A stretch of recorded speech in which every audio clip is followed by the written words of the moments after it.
So, nagbabalak dyan mag-alaga ng Golden Retriever. Turuan ko kayo paano mag-alaga at kung maganda ba itong breed na ito, aggressive ba ito o hindi. So, disclaimer mga kapaps, hindi ako professional, hindi sa experience lang sa pag-alaga ng Golden Retriever. So, ayun, dapat alam mo na yung pag-aalaga ng aso is magastos, especially sa Golden Retriever. So, number one, grooming. Dapat mga kapaps na maintain nyo yung coat nila kasi para maganda tingnan at araw-araw yung sinusuklay yung aso.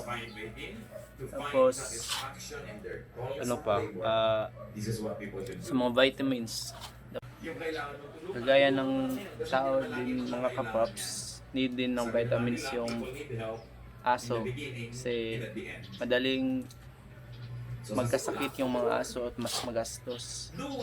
So ayun, and yung dog food magastos din, depende lang sa mga nag-aalaga ng mga Golden Retriever mga kapaps na kung paano nila makatipid.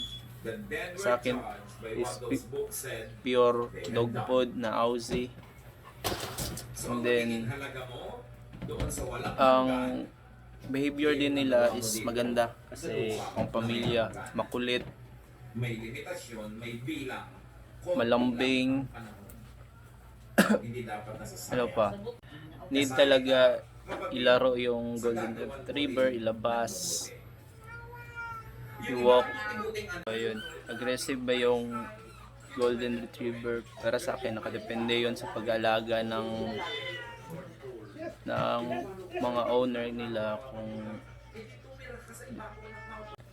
pero sa Golden Retriever hindi naman aggressive, makulit lang talaga. Pero kung may oras ka lagi sa Golden or sa mga alaga mo, good naman yung Golden Retriever. Tapos yun lang, high maintenance.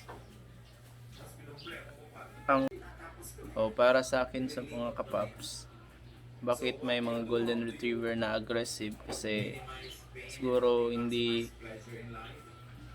tama ang pagpapalaki sa mga owner, or yung inaabuso siguro yun isa din sa factor na mag-aggressive yung isang aso.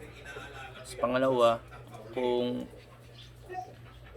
sinasocialize nila sa ibang hayop, sa tao, ayun, sabi ko nga kanina na need talaga ilabas yung mga aso kapag complete vaccine na yung mga kapaps.